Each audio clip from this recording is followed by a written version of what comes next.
With its low profile and wide variety of colors, Birdshock Flex Track provides virtually invisible protection against all bird species at all pressure levels.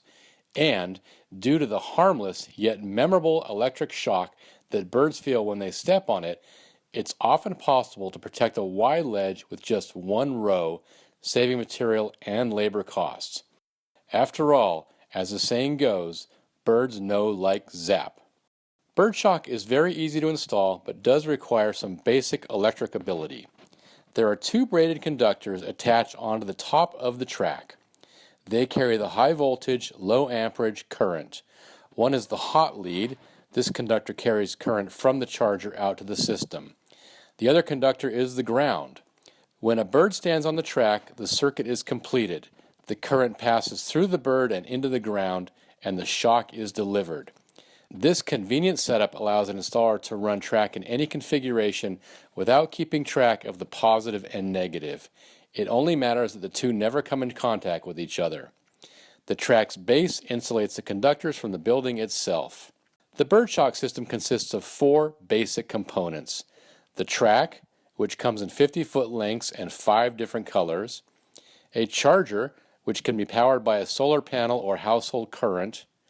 Lead wire, which comes in 3 different colors, and connectors to form junctions, corners, and other configurations. Tools and warning labels are also available.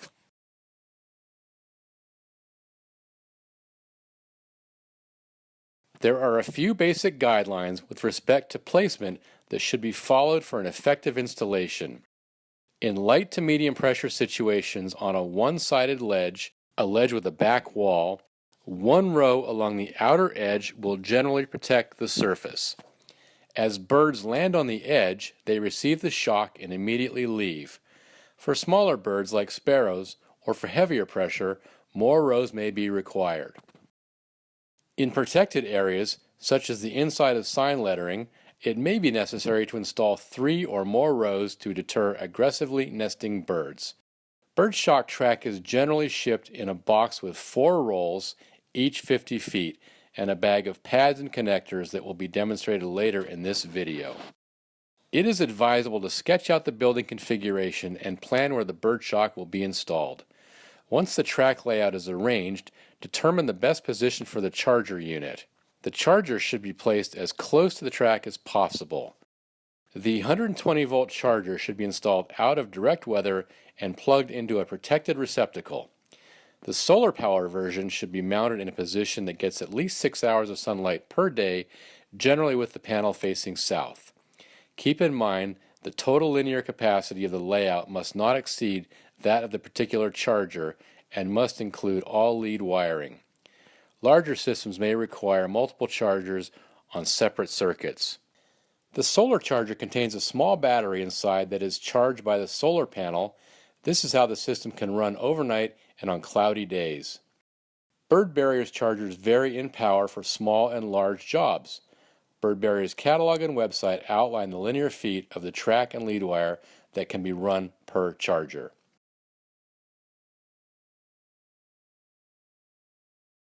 Determine where the track will be glued. If access allows, unroll the entire track on the ledge. The glue can be applied to the bottom of the track or to the ledge itself. Generally, applying the glue to the bottom of the track provides for a tidier job. Apply a 1/4 inch bead of Bird Barrier bond down the center of the track. Leave a gap of 2 to 3 inches every 12 to 24 inches to allow water to seep under. When the glue is applied, flip the track over and press into position.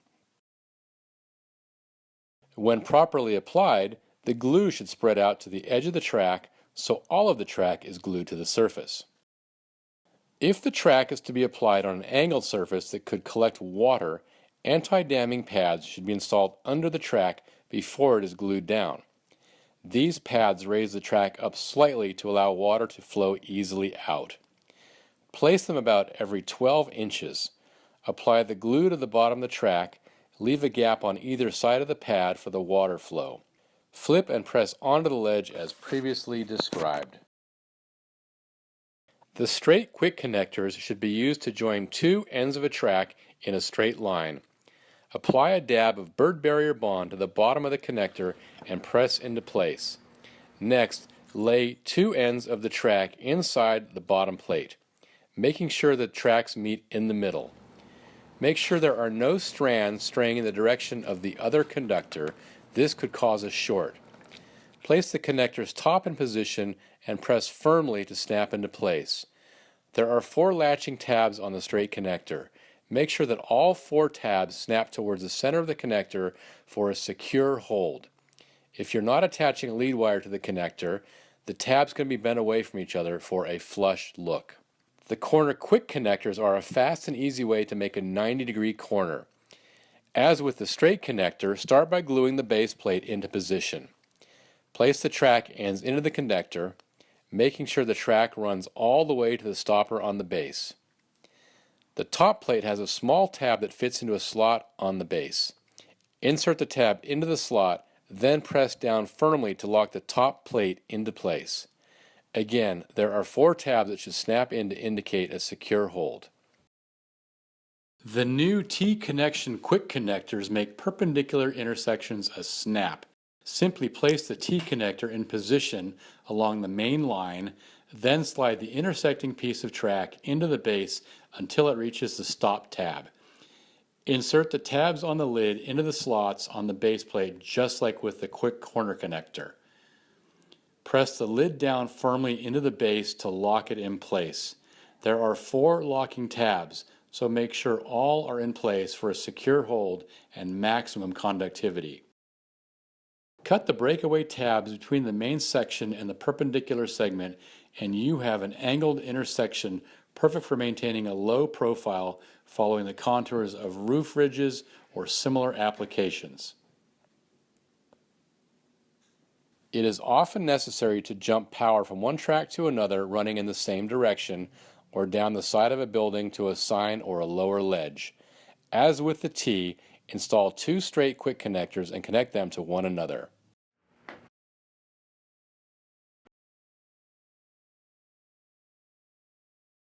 To energize the track, install a straight connector along the track where the lead wire will connect to it. At one end of your lead wire, crimp a female electrical connector to each lead. Plug these female connectors into the male leads on the straight connector. Run your lead wire to the charger along a path that won't be noticed by passers-by.